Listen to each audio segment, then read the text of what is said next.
tayo sa isang episode ng Team Kalambag. Ngayon, ang maglilid ngayon ay ang Team Kidapawan. Kaya kumustahin natin ang ating mga kasama ngayon. Pero syempre, kung ang Team Kidapawan ang maglilid, meron namang mga taga-ibang teams na nagjo-join sa amin kasi nga we are promoting an inclusive community. Am I right po? So, unahin po natin yung ating mga kasamahan sa Team Kidapawan. Hi, Cleo! Kamusta ka na? Hi, Ate Alexa. Okay lang naman po ako at syempre all throughout the week very productive, very marami pong mga gawain. At thank you po for asking and I'm doing good po, Ate. Thank you so much, Cleo. So, ngayon, tapos naman tayo sa isang member ng Team Kidapawan. Kaya si Kuya Jacob naman, kamusta ka po? Hi, I'm doing very well. Kaka-recover ko lang sa sakit. May fever po ako kahapon, pero ngayon okay na po ako. So, thanking God for allowing me a swift recovery in time for Kalambag today. So, that's all. And I'm doing very well. Thank you.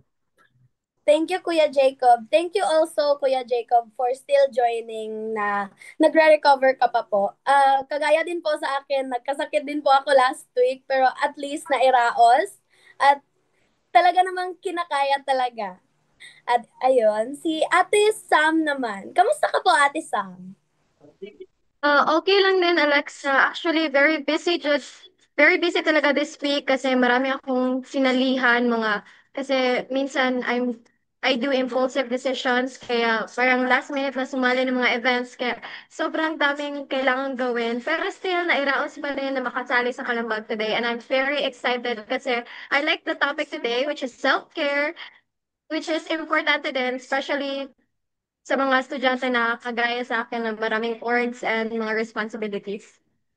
Yun lang, thank you. Ayun. Thank you, Ate Sam. So, ayun talaga, no, hindi talaga maiiwasang kumikick in talaga yung leadership natin, yung ating pagka-leader. Kaya naman, maganda naman ganyan. Pero, Ate Sam, pahinay-hinay lang po tayo. Kasi nga po, self-care is the best one. It is the best care there is. So, wag po natin kalimutan na palaging kamustahin yung sarili natin, if kaya ko ba to or hindi.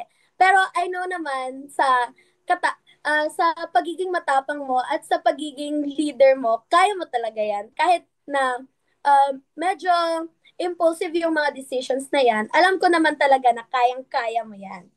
So, ayun, Thank no? you. Thank you. Sana nga, Lex. Okay. Paninindigan, kasi ginusto eh. 'Di ba? Oo naman. Talaga naman. Kaya naman, si Ate Jana. Kamusta naman si Ate Jana? Hi, Ate Alex. So, okay naman ako ngayon. Actually, nag-prepare po ako for my next competition this Tuesday and parang kinakabahan ako. Pero I'm taking care of myself muna para maging prepared ako for my competition. And thank you kayo, Ate Lex, na you asked me that and I'm actually happy. Very happy. So, yan lang po. Thank you. Thank you, Ate Jana, no? Very happy talaga si Ate Jana kasi kung nakikita ko din siya sa school, ko naman talaga na very productive siya, very active, very smiley. Talagang makikita ko talaga na happy talaga siya ngayon. Kaya, Ate Jana, sana masustain natin yan and sana'y alagaan pa din natin ang ating sarili at ipagpalagana pa din ang ating happiness. Ayun. So lastly, ang pinakamaganda talaga, ngayon ko lang siya nakasama naman sa Kalambag, si Kuya Jacob tsaka si na Ate Sam, si Ate Cleo, si Jana. Nakakasama ko naman sila. Pero si Ate Lian, hindi ko pa siya nakakasama. Ngayon lang po. Kaya kamustahin naman natin siya. So far, ngayong linggo, ang daming events. Pero I'm okay naman. Kasi madami din na-cancel. So, para na-balance lang din energy ko. Siguro sa mga na-cancel, mas okay din kasi nga after class and sobrang hassle din sa ibang tao. Kaya naka-cancel din ang higher ups. Ayan. So far, okay lang ako. Okay. Thank you so much, Ate Lian. Looking forward naman na makakasama pa namin kayo sa iilan pang mga episodes na ililid ng Team Kidapawan o kaya naman ng iba pang mga teams ng Kalambag. Sana'y makasama ka po namin. So ako na naman, kamusta ba ako? Tinatanong ko talaga sa sarili ko yan. Charis. Tinatanong ko kasi often yung sarili ko na, kaya ko ba to? Okay lang ba ako? So, nung mga nakaraang araw, parang hindi ako okay kasi nga, nagkasakit ako. Kaya naman, nung inalagaan ko yung sarili ko, nag-take na ako ng meds regularly, nag-take ako vitamins, maayos na yung sleeping schedule ko, inaalagaan ko na rin yung sarili ko. Kaya naman, masasabi ko talaga na contented na ako ngayon, medyo masaya na ako, at talagang step by step talaga akong nag-heal kasi hindi pa din ako okay kasi medyo may ubo pa din ako tsaka sipon. Pero okay lang yun kasi nagtitake na din ako ng vitamins. At in terms naman sa studies, okay lang din ako. Ayan. So, let's start na po ba? Okay lang po ba kayo? Okay, ayun. Thumbs up nga. Okay. So, ang ating topic for today, kagaya nga ng sinabi ni Ate Jana at ni Ate Sam, ang ating topic for today ay ang self-care. So, ano nga ba ang inyong mga, ano nga ba ang pag-interpret ninyo o pag-uunawa ninyo sa self-care at paano ba ninyo ini-imply ito sa sarili ninyo tsaka isinasabuhay? Nagagets nyo yung tanong ko po? Ayun. So, ang una kong nakitang tumango si Kuya Jacob, kaya unahin natin si Kuya Jacob. Thanks. All right. So, for self-care is pretty simple to me. It just means taking time to really rest. Now, depending on what that rest is totally up to the person. So, one of the main things that we can go to is like introverts and extroverts, where rest for some people could mean hanging out with your friends, while rest for other people could mean taking some time alone for yourself. If we're going to be talking about me, I am slightly more introverted. So when I do my own self-care, when I try to take care of myself naman, I usually just take some time alone, put on some music and read my favorite book or my current favorite book, and that's enough for me really to take care of my mental health as well as my physical health for for pretty much most of the week, so weekly. Ayun, thank you Kuya Jacob. Talaga namang nararapat na pangalagaan natin ang sarili natin mentally tsaka physically. Ayun, yun ata yung sinasabi ni Kuya Jacob na self-care para sa kanya. Pero paano naman ang self-care para kay Ate Sam, kay Ate Samantha? Ayan po. Ayan, so similar to what Kuya Jacob said, agree ako sa kanya na self-care means taking care of your, not just physically, but also mentally. Sa akin kasi, I do take care of myself in terms of physically. However, kung mentally is, kung sa kanya, sarili niya lang yung involved, sa akin kasi, I have parang extroverted kasi ako na type of a person. Kaya gusto ko yung napapalibutan ako ng friends ko. Ayan, nagsashare kami ng experiences, ng mga struggles, and kung paano kami nakakapag-cope up with life kahit na syempre tayo mga estudyante, hindi lang naman tayo estudyante, kundi mga anak din tayo. Tapos mga student leaders pa tayo. So marami talaga tayong kinakaharap ng mga responsibilities. So parang yung way ko of parang para mawala yung stress ko is I share my experiences or kung ano ba yung mga nagpapastress sa akin. Tapos, they give me their insights and motivational words, ganyan. Sinasabi nila sa akin paano sila nagpo-cope and parang ina-apply ko din yun sa sarili ko.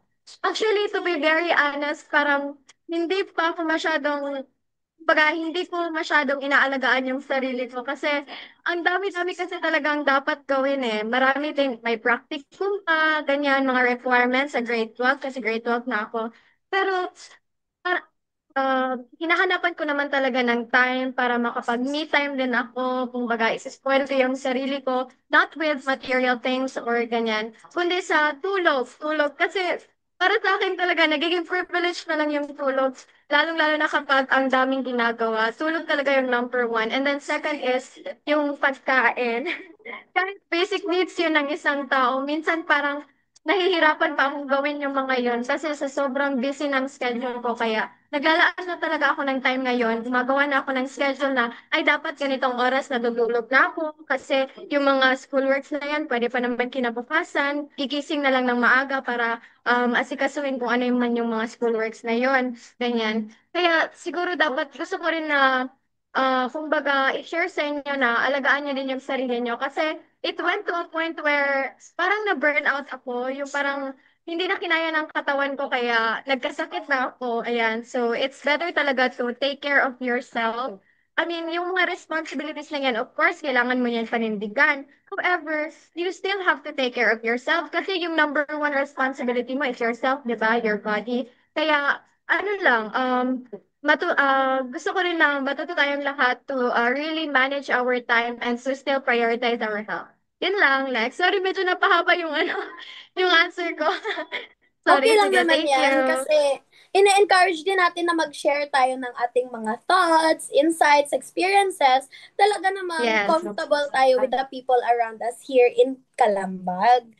Ayun, Sam, thank you so much for sharing. At share ko din yung experiences ko. Ganyan din kasi ako eh.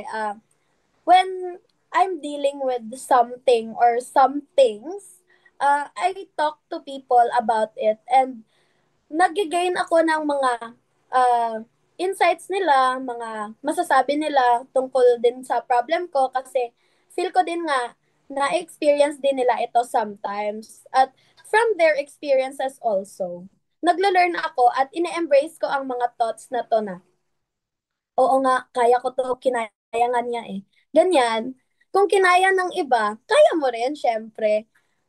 Kaso lang, pag nababurnout ka kasi, parang magsi-self-sabotage ka eh. Parang ititink mo na, hindi ko to kaya. Pero sa kaloob-looban mo, alam mo naman talaga na kaya mo yan. Sadyang na napabalot ka lang ng thoughts na ganon. Kasi nga, you are not surrounded with people na kaya kang i-motivate or sa environment na motivate ka to do this, to do that. Pero, at the end of the day, marirealize mo talaga na that burnout was just a phase. Makakaya mo din talaga yung mga struggles na pinagdaanan mo, malalampasan mo lang talaga yan, at masusolusyonan mo din yan sa tamang mga paraan at lalong-lalo na sa pagpapahalaga sa iyong sarili. Ayun po. So, si Ate Lian naman, kasi nga, first time ko lang siyang nakasama eh. Gusto ko siyang itanong ng ganon. Ano nga ba sa'yo ang self-care, ate? At paano mo din ito isinasabuhay? For me, yung self-care, dito na papasok yung explanation ko sa sarili na I need to take care of myself. Yung put my needs before yung wants sa sarili ko. Mga ganun. Paano ko isinasabuhay is kapag sa tingin ko kailangan na ng katawan ko ng pahinga, I do that instead na minsan kailangan yung mga schoolworks, may deadline, ganito, ganyan. Hindi ko muna siya, sinaset aside ko muna siya kasi for me, hindi ako nakakakilos ng maayos kapag yun, sobrang pagod ako. Mas lalo akong tatama rin kapag ginawa ko nga siya. Parang as is lang na may magawa ko, hindi ko nalalagay yung 100% effort ko. Kaya nun, Okay, thank you so much, Ate Lian. Si Ate Jana naman, ano ba sa'yo ang self-care at paano mo din ito sinasabuhay? So, thank you, Ate Lex. So, sa akin, yung self-care it means being kind and attentive sa sarili. Sabi ni Kuya Jacob na physically, emotionally, and as well as mentally. It's just about making time for yourself and reflecting on what you did for the past few weeks or few days. And me, of course, the gentleman ako, having a lot of work and task on my plate, I always do this kind of practice where if I get too stressed or frustrated on one thing, I make myself a cup of iced coffee while listening to Spotify podcasts or gameplay sa YouTube. But for me, it's a comforting way and it really brings me into peace, which I think it's already self-care. So, yan. Yan lang po ate. Thank you po. Thank you so much, Jana. Talaga namang iced coffee heals everything. Ganyan naman. Yes, ate. 'Di ba? Kasi nga, pag sometimes you want alone time, maghahanap ka talaga ng cafe at iinom ka talaga ng coffee kahit nga hindi mo talaga bet yung coffee. Basta ma-feel mo talaga yung peace na nandun sa ambience ng cafe na yon. 'Di ba? Ganyan tayo, aminin. Ayun. So, si Ate Cleo naman. Ano nga ba sa'yo ang self-care, Cleo? So, thank you, Ate Alexa. So, self-care is a practice of taking care of yourself, gaya ng sabi nga ni Kuya Jacob and ni Ate Jana, mentally, emotionally, and physically. And also, nag-i-involve din po kasi ito siya ng activities na it can help you relax and it really shapes you as individual ba.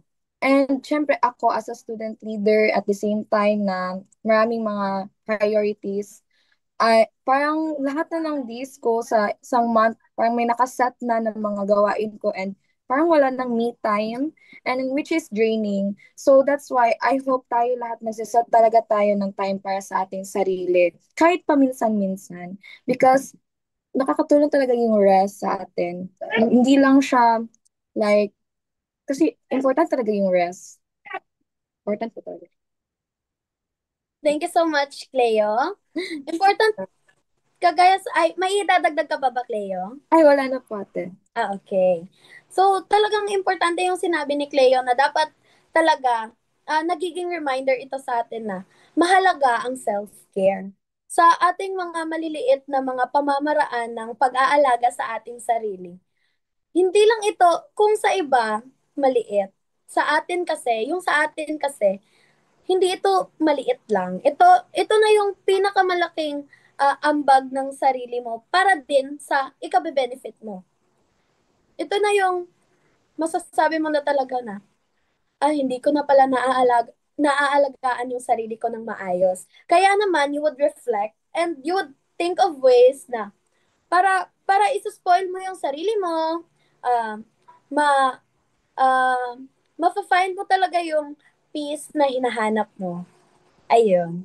So, may mga pagkakataon din ba sa inyo na parang nalilimutan nyo ng alagaan o unahin yung sarili nyo sa in terms of academics, sa mental state ninyo, sa emotional state ninyo, sa physical state ba ninyo, at ano din yung mga natutunan nyo doon sa suliraning ito. Ayun ba? Cleo, okay lang ba sa'yo if masasagot mo ba yon? Yes, ate. Okay na okay po talaga. Kasi parang feel ko destiny talaga sa akin nag-question mo yun. Ay, as in, ikaw talaga, Cleo. Kame lang. So, para talaga sa akin, ate, may times talaga na nalilimutan ko talaga yung sarili ko. Especially if na-overwork na ako, ate, na sa sobrang dami kong works na may nakaabang na ng mga deadlines and syempre as a student din na may ginagawa na may activity sa academic ay like may mga homeworks and as a student leader at the same time may mga responsibilities kumbaga and parang yes, napufulfill mo siya, pero at the same time, hindi mo na naisip na, uy, nakapagpahinga ka ba? Uy, kaya mo pa ba yan? Kasi ang nasa isip na lang natin na dapat matapos mo to, dapat ma-accomplish mo to. Pero yung sarili mo, hindi mo na naka-question kung kaya mo pa talaga eh. And ang natutunan ko talaga doon na kahit bigyan lang ang sarili ng pahinga, kahit set aside mo na, kahit like magpahinga ka lang muna, matulog ka and kung saan ka masaya, doon mo like kaya na makinig ng music, kung saan kung saan mo na-express yung pain mo and yung tiredness mo. And ako, ang nagagawa ko talaga is magiging like vocal ako sa mga friends ko. Like mag-communicate kami, mag-open up ako, and then it really makes me feel so loved and so heard and seen at the same time na ma-hear ko yung insights nila na, Cleo, you're just a student, hindi ka machine.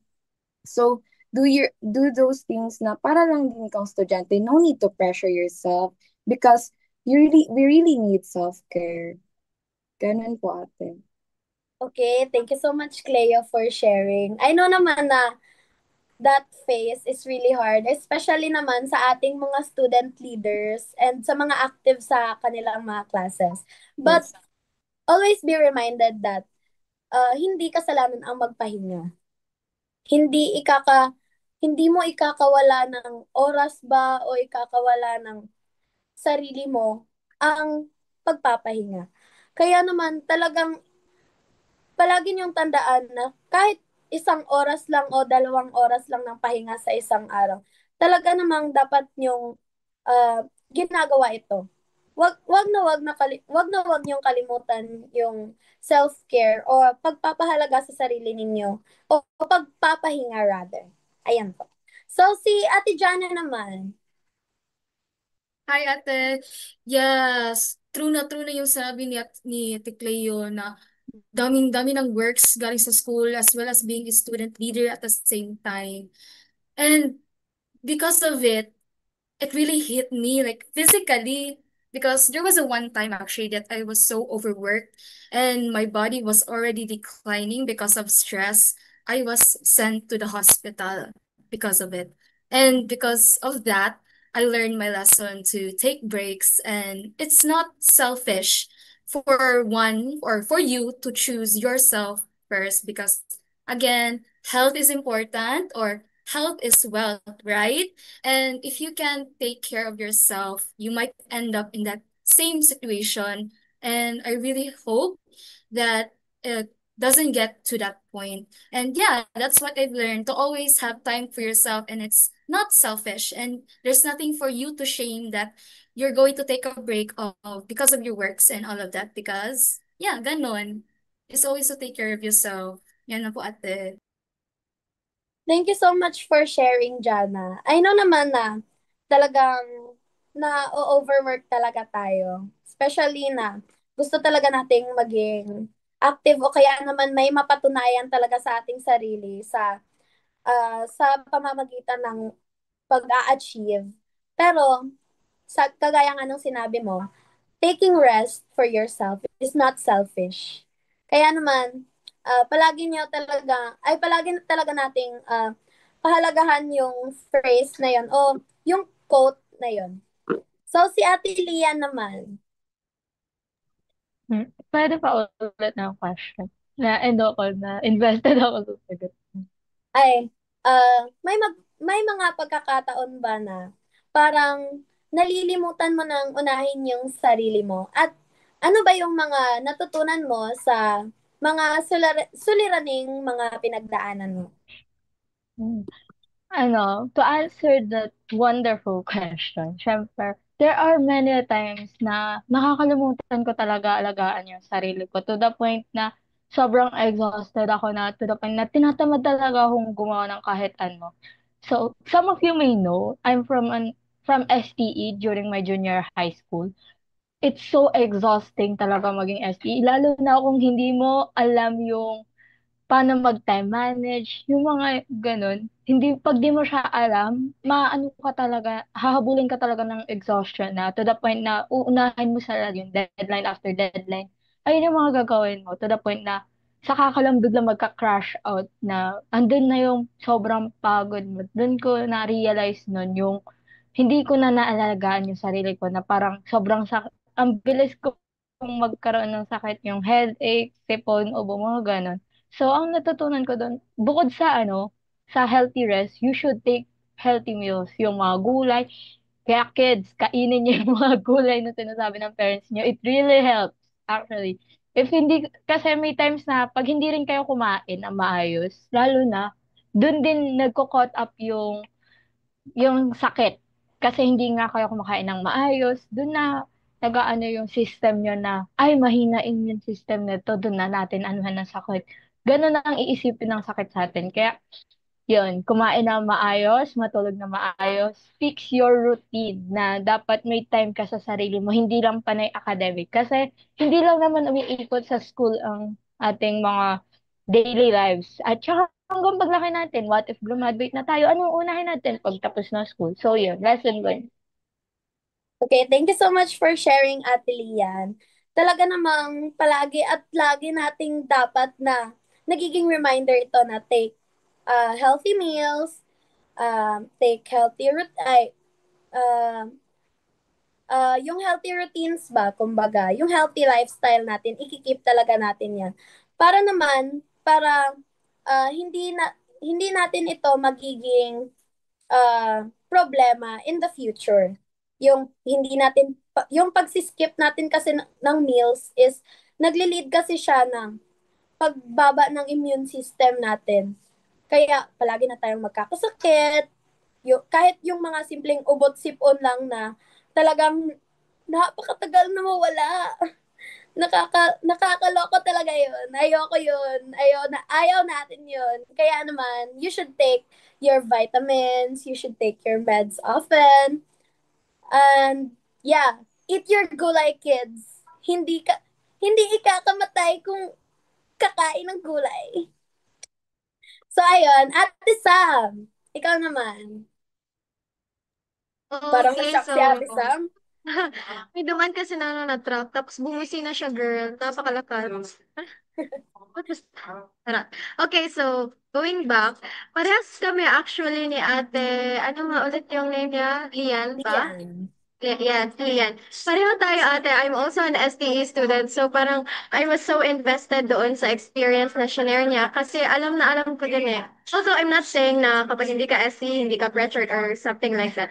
Yun lang kasi sa STE kasi meron mga advanced subjects. For example, yung magkakaroon ka na ng research, may advanced statistics, yung advanced physics, ayan. So, ano, parang mahirap talaga siya kasi ang dami-dami mong ito-apply, ganyan, ganyan. Tapos, nung nag-senior high school na ako, parang mas, mas dumami siya kasi nga, senior high school na tayo eh, grade 11 na. I was so shocked kasi ang layo ng system ng junior high school tsaka ng senior high school, di ba? Kasi kung, for example, sa junior high school, once a week lang kayo nag-quiz, nagsasummative. Sa senior high school niyan, girl, every day na siya, like as in. Tapos yung pang 1 week na lessons, parang isang araw na lang siya sa senior high school. Kaya parang naisip ko na as much as possible, let us take care of ourselves talaga. Kasi kung ngayon pa nga lang, ang dami-dami na nating ginagawa, what more kapag college students na tayo? Kasi syempre, mas mahirap na, mas marami nang gagawin. Kaya nga pinagsisisihan ko talaga na nung bata pa ako, pinapatulog ako ng nanay ko. Parang tumatakas ako kasi gusto ko maglaro, hindi ako natutulog. Kaya yung ending, parang, shit, sana pala, ano, tinake ko na lang yung opportunity na yun na para matulog. Kasi ngayon, bihira na lang yung nakakatulog ka ng 8 hours, ganyan. And as a result nun, 5 plus lang ako. Ayan. So, mga bata or kung bata pa kayo, tapos nanonood kayo ngayon, kailangan talagang matulog at kumain ng gulay. Ayaw niya maging shorty katulad ko. Kasi always po ako nasa harap ng line and hindi siya, parang hindi ako natutuwa sa height ko ngayon at sa edad ko ngayon kasi 16 years old na ako pero 5 flat lang talaga. Anyway, parang na ano na. Okay, so gusto ko lang again sabihin kasi na-mention ko naman kanina yung mga struggles ko as a student there, di ba? And also as a daughter, kasi ako din kasi parang I act as the eldest doon sa bahay namin. Kasi yung pinakakuya ko, hindi siya sa amin nakatira, nasa ibang bahay siya. So ayan, parang kumbaga yung mga chores, ganyan. Sa akin, ako talaga usually yung gumagawa kasi yung mga kapatid ko mga bata pa eh. So ako halos lahat. So parang galing ka ng school, tapos sobrang pagod ka na, pag-uwi mo, kailangan mo pa maghugas ng plato, maglaba, maglinis, yan. Sobrang training talaga siya, kaya parang sinabi ko talaga sa sarili ko na I have to make a schedule, I have to really manage my time kung kailan dapat na natutulog na ako na ganitong oras. Kasi kapag ano din, kapag kulang yung tulog mo or kung hindi ka kumain, hindi ka rin kasi makakapag-focus sa pag-aaral mo eh. Kaya yung ending, ang hindi maganda yung quality ng academic performance mo, ng mga projects mo, or sa kung ano man yung gusto mo. Kaya parang mas lalo kang madedepress kasi nga, kukunti yung grade mo kasi hindi mo ginalingan yung sa school works mo. So I suggest talaga na unahin talaga natin yung health natin above all. Kasi at the end of the day, hindi naman yung mga responsibilities natin yung I mean, hindi naman masyadong mahalaga yung responsibilities, hindi mas mahalaga pa rin talaga yung sarili natin. Kasi aanhin mo yung mga responsibilities and awards na yan kung dead ka na, di ba? So, alagaan talaga natin yung sarili natin. Yun lang, thank you. Thank you so much, Ate Sam. Kagaya nga nung sinabi ni Ate Sam, ano, na nararapat talaga na we should manage our time well. Kaya, kung hindi mo kasi na manage yung time mo, you would tend to procrastinate everything. Kasi nga, tinatamad ka na sa lahat-lahat ng ginagawa mo. Kaya naman, tumatambak yung ginagawa mo. At ayaw mo namang i-overwork yung sarili mo, pero deadline na tomorrow, kaya naman, napipilitan ka talaga. Kaya, yun ang lesson na matututunan natin na para hindi din ma-overwork yung sarili natin, we should manage our time and we should set our schedules right. If if parang naiisip mo na, hindi ko naman kaya na kunin yung responsibilidad na to kasi nga may responsibility na ako at that day. Kagaya nga nung sinabi sa akin ng teacher ko when I was in grade 11, you cannot serve two masters at once. Kaya naman, you should prioritize what you have or what you want to prioritize more kesa nung sa bago lang dumating na opportunity o responsibility na gusto mo ding i-take. Kaya if sino na lang yung nauna or anong responsibilidad yung nauna, yun na lang yung panindigan mo kesa sa kukuha ka pa ng other responsibility na alam mo na makakabangga doon sa na-schedule sa'yo. 'Di ba? Tama ba tayo? As student leaders kasi may tendency talagang ganyan. So, as for me, na ayaw ko talagang sinasayang yung mga opportunities na dumadating sa akin. Ganyan na yung ginagawa ko. Kung dati, kuha lang ako ng kuha, sige, kuha. Hindi ko na naman manage yung time ko, kaya kita nyo to, ganyan. Ayoko na yan. Kaya, nagmamanage na ako ng schedule ko at ini-impose ko talaga sa sarili ko yung sinabi ng teacher ko na you cannot serve two masters at once. So do not overwork yourself. Do not overthink about it. Kasi nga, kung alam mong hindi mo na kaya or puno ka na, wag mo nang dagdagan para hindi ka na mag-aalboroto dyan. Kaya, ayun, you should manage your time well and your schedules well. Kaya, Kuya Jacob, ano ba yung may instances ba na parang nalilimutan mo na yung sarili mo pagdating sa self-care mo? At ano yung mga natutunan mo dito? Actually, I think I'm going to have a unique answer here where it's not very often that I do. Because one of the earliest lessons taught to me by my parents is actually the importance of rest. That the human body cannot function well, the human mind will not be able to function well if it is too overexerted over a long period of time. So that's why I view it as some sort of like a gauge almost na, oh, do I have enough rest to be able to do this well? Will if I take a break now, will I be able to do this again later? So I kind of view it as like almost like a resource in a way.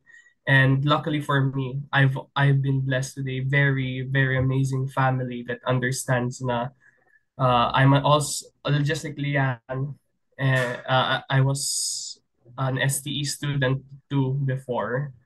In my junior high school years, there's an STE student, and they understand that that's very constraining. It's very hard to do, and it's very straining on me, even just as a student. So during my school days, they reduce the amount of chores I have, and they take care of me, especially.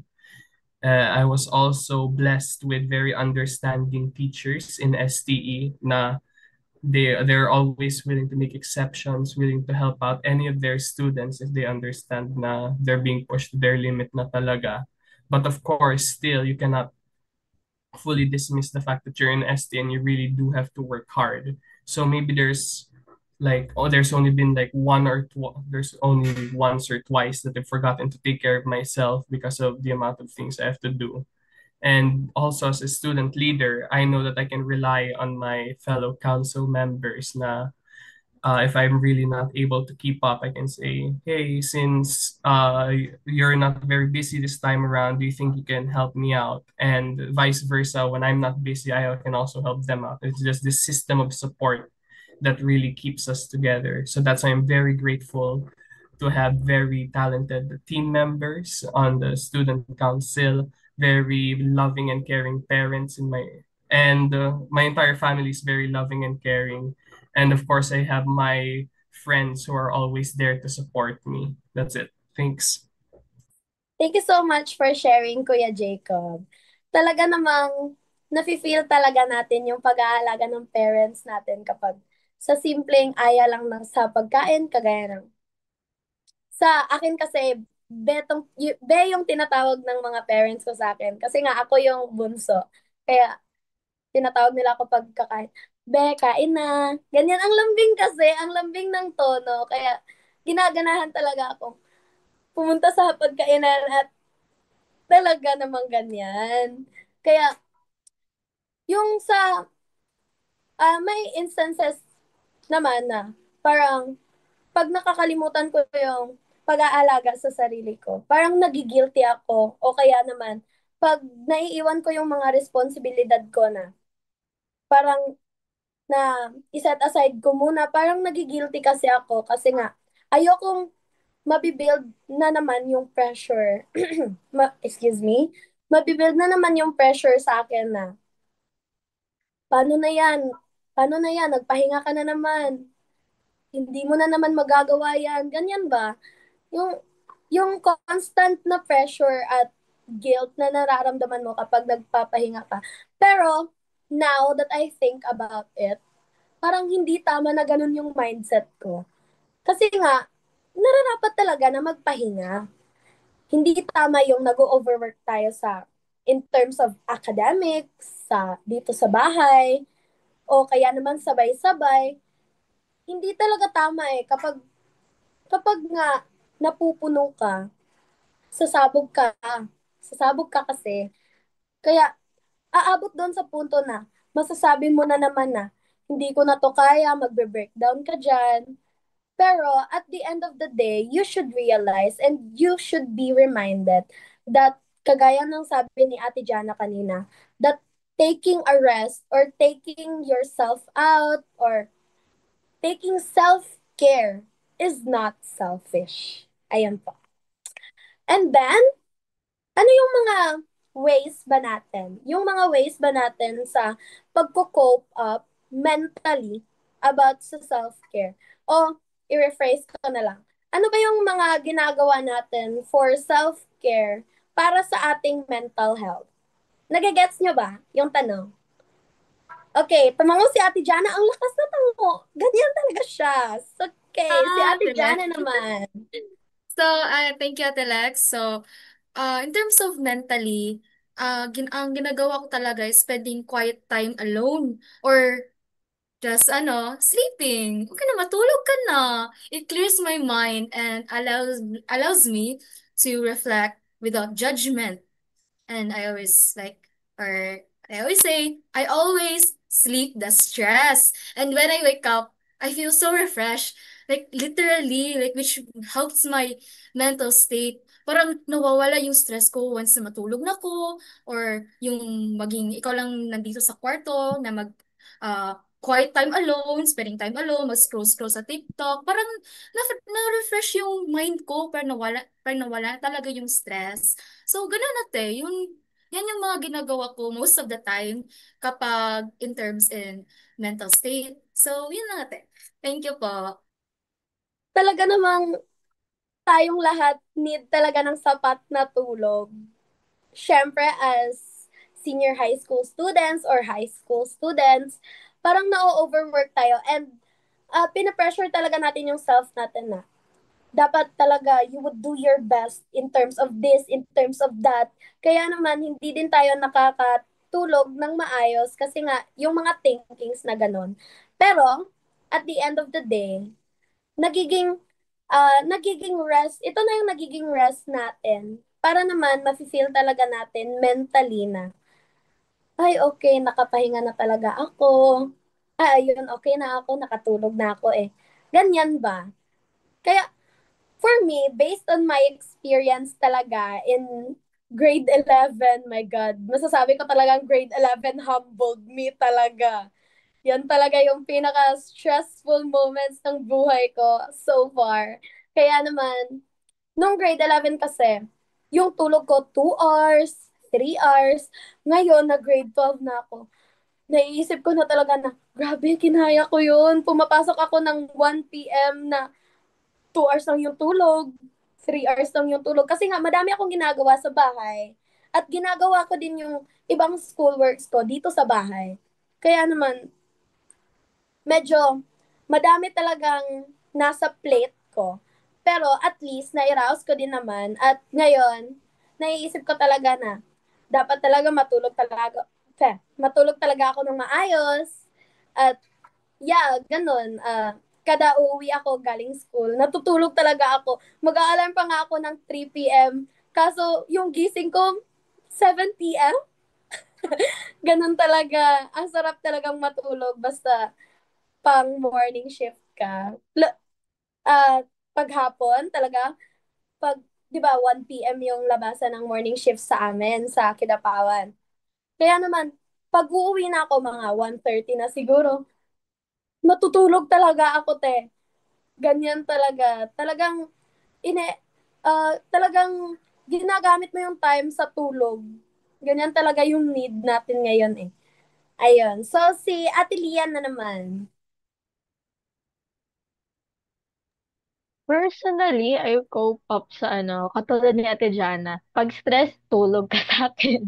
Siyempre siyempre, ako minsan, during my STE days pa kasi, ngayon pa, first months pa lang ng grade 11, so wala pa masyadong problema, wala pa masyadong activity. So, during my STE days, ang uwian talaga namin is 3, 2, mga ganon. Minsan, pag nasa mood pa yung teacher namin, mag-overtime pa yun na 1 oras.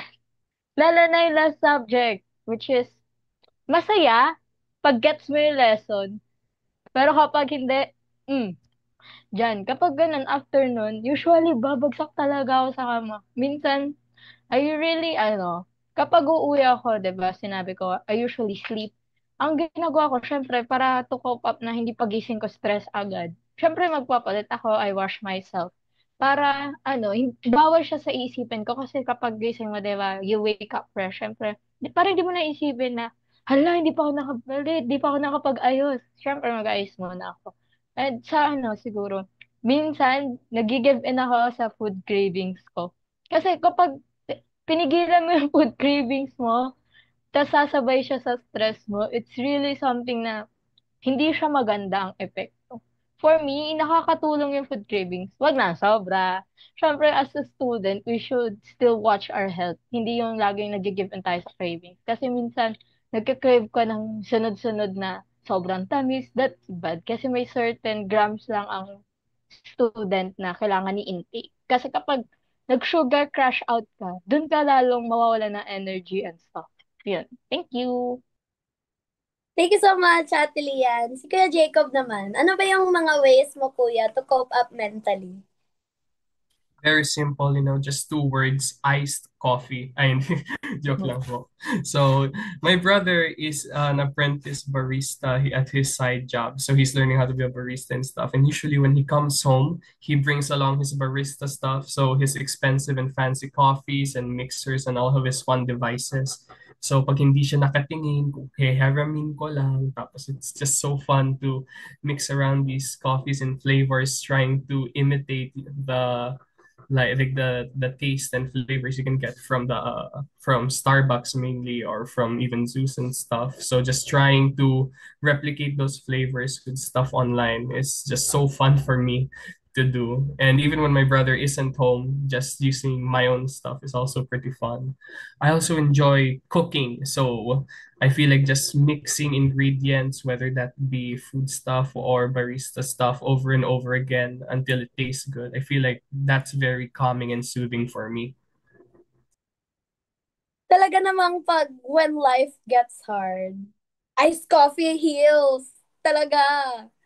Ganyan talaga yung mga nasa mindset natin ngayon eh. Kasi nga, talaga namang pag you intake coffee, parang you feel peace. Ganyan talaga yung, sa akin ha, yan yung nafe-feel ko talaga. Kay Ate Samba, ano ba yung mga ways mo to cope up? So, ako, so, parang nasagot ko na to kanina, pero ano, ulitin ko na lang. Ano, yung sa friends nga, nag-open up ako. So, aside from that, yan. So, parang tayo, no, iced coffee, yan. Yan. I'm drinking iced coffee right now. So, parang naging gateway din tong Kalambag for self-care. Oo. Kasi naging excuse eh. Mapunta muna ako ng Tagum Drive kasi may Kalambag ako. Kasi may libreng wifi dito. Pero yung second purpose ko talaga is to buy this coffee. Kasi totoo yung sinabi niya na talagang nakakatulong. Kasi nga malamig, di ba? So, syempre, pag stress ka na, ayan, lagyan mo ng, ay, uminom ka ng something na malamig and then it will cool you down. Ayan. So, aside from that din, minsan, pag may extra time talaga ako, nanonood ako ng mga movies or series, ganyan. Kasi yung gusto ko yung mga, ano, judge niyo ka. Pero gusto ko yung like Gossip Girl, ganyan, or mga sci-fi. Tapos, minsan din, nakikinig ako sa music. Ayan, mahilig din kasi ako sa music eh. Kahit anong genre yan, paparinggan ko yan. Especially yung mga, if stress ako or I want healing, yung pinapakinggan ko talaga ng music is From Wave to Earth or Cigarettes After Sex, ganyan. Kasi sobrang ganda ng mga music nila. Yung bang yung melody nila kasi parang ang smooth lang kasi. So parang kumbaga natatransfer yung energy na yun sa akin. Kaya nagiging calm din ako in a way. Yan. Um, Sometimes din, kasi usually kapag I spend time with my brothers, kasi ano yan eh, stressful, oo. Kasi makukulit eh, kasi mga bata pa, palaging nag-aaway, ganyan. So, imbes na mag-heal ka or mag-rest ka, mas nasa-stress ka pa. Pero may mga times din na parang may isip mo na, hala, I love my brother. Charot. I mean, I do love my brother, pero minsan may mga time na parang sila din yung nag-heal sa akin. Parang ganun. So, yeah, overall, marami pala no, marami palang ways to take care of yourself, not just sleeping and eating properly. Pero favorite ko pa rin matulog. Oo. Yun lang, thank you. Kasi nga, need talaga natin yung tulog. Ay, Lalong-lalo na actually, ay, ngayon. sorry, oo. Sige, sige. Go, Ate Actually, Sam. parehas tayo, Alexa. Kapag galing na akong school, tapos umuwi ako, natutulog ako kaagad. Minsan, kahit wala pang kain, natutulog talaga ako. Tapos, nagsaset lang ng alarm, pero di rin naman nasusunod kasi mas late tayo gumigising. Ayan. So, kahit na magpuyat ka all night, as long as nakakatulog tayo after class, okay na yun. Self-care na yan. Yeah. Thank you so much for sharing, Ate Sam. Now, si Cleo na naman. I miss you, Cleng. I miss you too, ate. So like, grabe yung nod ko nung ang way na pag-cope up ninyo ng inyong problems kay iced coffee. Pero ang totoo talaga, hindi talaga ako nag-inom ng iced coffee. Tumatango lang talaga ako. Pero ako kasi, may dalawa po kasi sa akin na happenings. Either na kulang ako sa tulog or nakatulog ako. Lalo na pag may mga activities. Tapos, the way I cope up naman po in terms of self-care is like, hinahanap ko po kasi yung mga right words na para sa situation ko. So, the way po na ginagawa ko is I read Bible verse. And because by reading Bible verse, nambabasa po yung mga exact words sa exact situation ko po. Like na, hala, I really needed this. I really needed this na like mapakinggan to at marinig kasi it hearing that like reading that insight really did inspire me more to like maging productive ako today. And my favorite Bible verse is Philippians chapter 7 verse 13. Um I can do all things through God who strengthens me. So, yun talaga yung favorite ko talaga na verse and it really helps me to cope up sa pinagdadaanan ko and it really makes me happy na makahear ng mga insights lalo na galing from word from God po. And yun po talaga ang happiness. Gawin ako. Thank you so much, Cleo, for sharing. Yes. Ganyan din ako every Sunday. Kasi nga, every Sunday is a healing day for me. Every time na mag-church ako every Sunday, 3 p.m. kasi yung mass na ina-attendan ko. Kaya, every time na makikinig ako ng homily ni Father, talagang tumutugma ito sa mga situations o mga pinagdadaanan ko in life. Kaya, parang natitake ko din ito na sign galing kay God na He is reminding me of His presence always. Kaya naman, at the end of the day, we should still put Him at the center of our faith. Nagigets niyo ba ako? Ayun. Yeah, so much for that. Parang malapit na yung time. Our last segment is, kung bibigyan mo ng mensahe ang sarili mo, ano ito at bakit? Unahin naman natin si Kuya Jake. Ay, si Cleo naman, kasi nga siya yung nahuli. So, thank you so much, ate. Ang ma-advise ko siguro sa aking sarili is magpahinga ka dahil hindi ka machine. And bakit ko po naisipan na yun ang i-advise ko sa sarili ko? Kasi pag, pag kasi binigyan tayo ng mga works, tanggap lang din tayo ng tanggap. Hindi na, wala na tayo sa isip na estudyante ka lang din, kailangan mo magpahinga. At sa totoo lang, hindi naman student din tayo. We have to go through that. So, yun na po, ate. Thank you so much, Cleo, for sharing. Si Kuya Jacob na naman. Hello, hello. So, my only message is resting is not a crime, and taking a break every once in a while is very important to make sure that you're always at your best and never at your worst. That's all. Thank you so much, Kuya Jacob. Ate Jana. So, yung advice is not just for myself, but for everyone actually, that you and I did great. We already did everything that we can, and that's already enough. You're more than enough. You still have the time in the world, and you don't need to question if you deserve to rest or to take care of yourself. So again, sleep the stress or drink iced coffee. Yan lang po, ate. Thank you so much, Jana. Ate Lian. So, personally, my message should be take care of yourself kasi at the end of the day, you and you alone ang makaka-experience nung sakit nung sarili mo, yung lahat ng sakit ng mangyayari sa'yo is ikaw lang makaka-experience. Though may tutulong sa'yo, pero yung sakit sa katawan, ikaw lang makaka-experience. So, take care of yourself and don't neglect yung self-care. Kasi kapag walang self-care, anong mangyayari sa'yo kapag wala ka na? I mean, hindi naman sa walang ha? Yung wala ka ng, yung kailangan mo mga energy, wala na. Paano mo gagawin yun kung wala ka sa self-care na sobrang stress ka na puno ka na ng stress? Syempre, magalit ka sa paligid mo and such. And to prevent that, syempre, hindi naman lahat ng tao laging galit ha. Syempre, you need self-care. Siguro, kung may tao mang ganun sa inyo lagi, intindihin na lang muna na sabihan siguro if he or she needs help na kaya niyong tumulong, if may pwede maitulong. Kasi hindi lang lagi silang galit. They usually under pressure or under. Yun lang. Thank you. Thank you so much, Ate Lian. Ate Sam.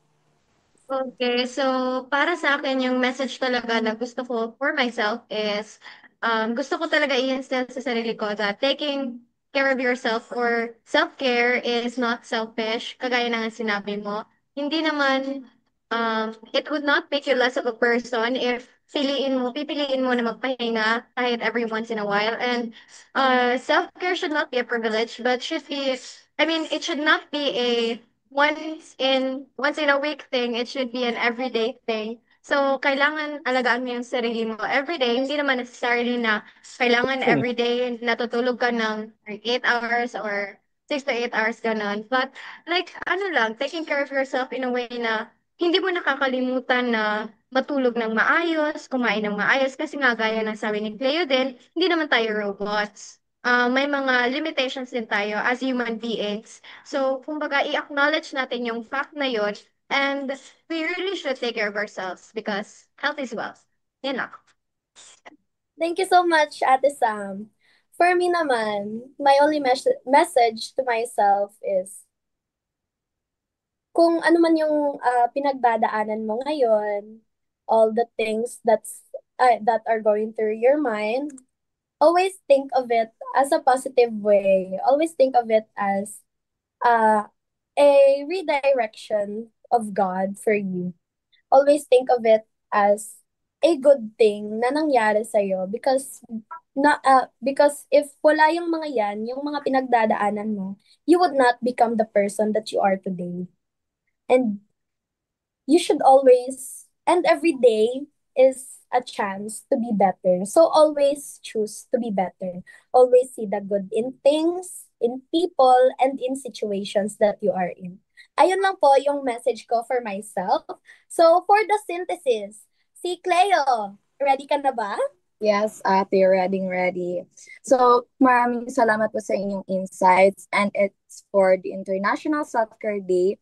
Always remember po, kung balikan natin ang unang tanong na ano nga ba ang self-care? Self-care is a practice of taking care of our mental, physical, and emotional being. So, hashtag self-care isn't selfish. So, lagi natin tandaan, magpahinga rin tayo.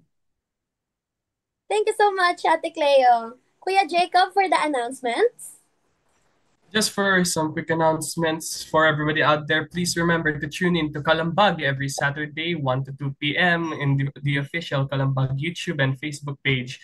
Also is Inclusion, Envisioning an Inclusive Society, or Inclusion Now Na, every Wednesday from 3 to 4 p.m. Another amazing show we have is Senior City, Adult Learning and Education with a focus on the framework of lifelong learning every Saturday, 7 to 8 p.m. Yun lang po. Again, this is Kalambag. See you next time. See you next time, mga kakalambag. Thank you po. Thank you so much. Thank you. Heart, everyone. Bakit perfect yung heart ni Alexa? Sa akin hindi. How do you do that? Akin pala. Competitive talaga si Cleo. Ayaw na talagang magpapalo.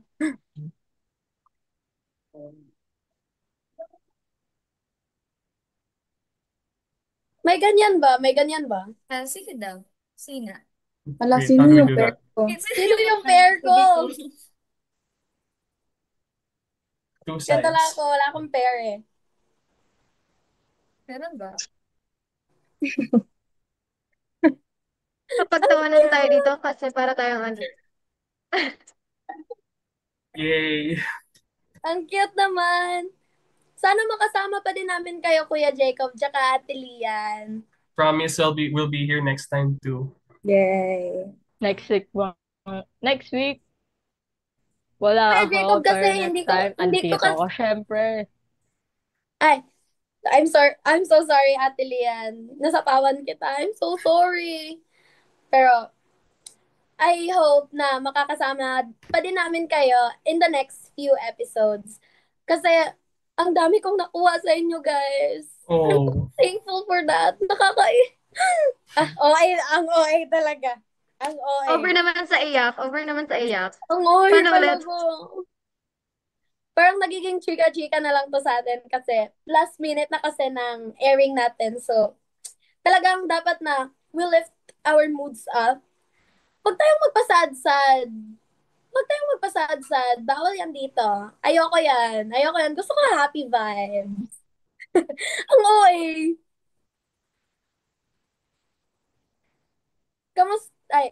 Kamusta naman yung naging episode natin? Okay lang ba sa inyo? Yes, super ate. nice. Ate. Super. And Super. ako, mag-share lang po ako, like, very na-inspire ako sa mga insights niyo kasi, like, parang naka-feel na hindi lang ako nag-go through niyan kasi lahat tayo nag-go through. Sana ma-love ko na din ng iced coffee. Iba, ice coffee na ko ni always si Cleo. Basta libre. Go. Ayoko ilibre si Cleo. Madaming pera si Cleo. Naka-iPhone ka pero ayaw mo bumili ng Kaka-receive niya lang ng subsidy. O, di ba, Cleo, Oo, may kaka-receive mo 500 na ka ng na? subsidy. Yes. Thank you, Mayor. Thank you, Mayor Pao and taxpayers. Yes.